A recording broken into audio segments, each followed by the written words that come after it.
Layout and composition. In a way, they're the foundation of design. They give your work structure and make it easier to navigate, from the margins on the sides to the content in between. Of course, it's not just about working with text. Composition matters in other mediums too, like graphic design, web design, and much more. Without a well-composed layout, your work would basically fall apart. The key to mastering layout and composition is to think like a designer. Luckily, it's easier than it sounds. There are 5 basic principles that can help you transform your work and sharpen your eye for design. Let's start at the top and work our way down. Proximity is all about using visual space to show relationships in your content. In practice, it's pretty simple. All you have to do is make sure related items are grouped together. For example, blocks of text or elements in a graphic. Groups that are not related to each other should be separated to visually emphasize their lack of a relationship. All in all, this makes your work easier to understand at a glance, whether it's purely text or something more visual.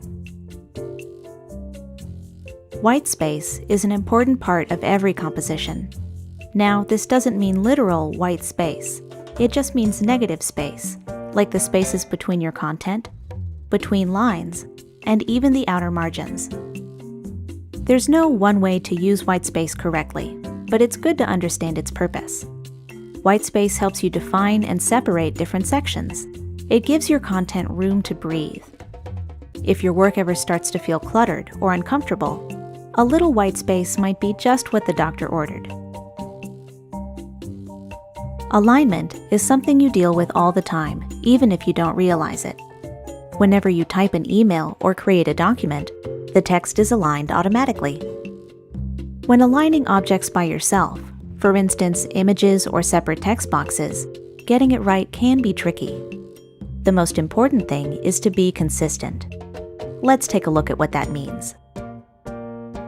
It might help to imagine your content arranged inside of a grid. Notice how there's an invisible line centering each image to the text? Each grouping is also evenly spaced and aligned, with equal-sized margins.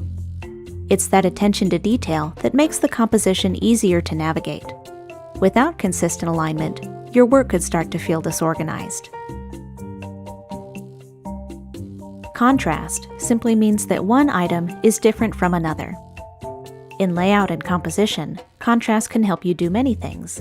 For example, catch the reader's eye, create emphasis, or call attention to something important. There are lots of strategies for creating contrast. You can use color, adjust the size, shape, or visual weight of an object, or use contrasting styles of text.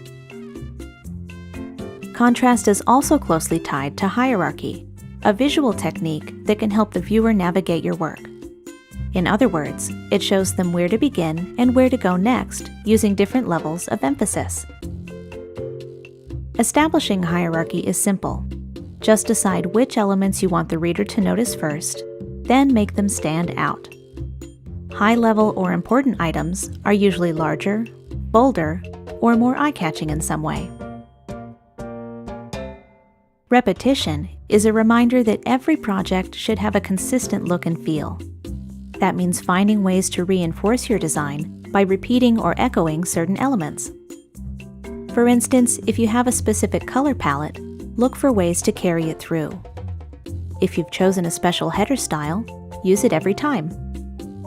It's not just for aesthetic reasons. Being consistent can also make your work easier to read. When the viewer knows what to expect, they can relax and focus on the content.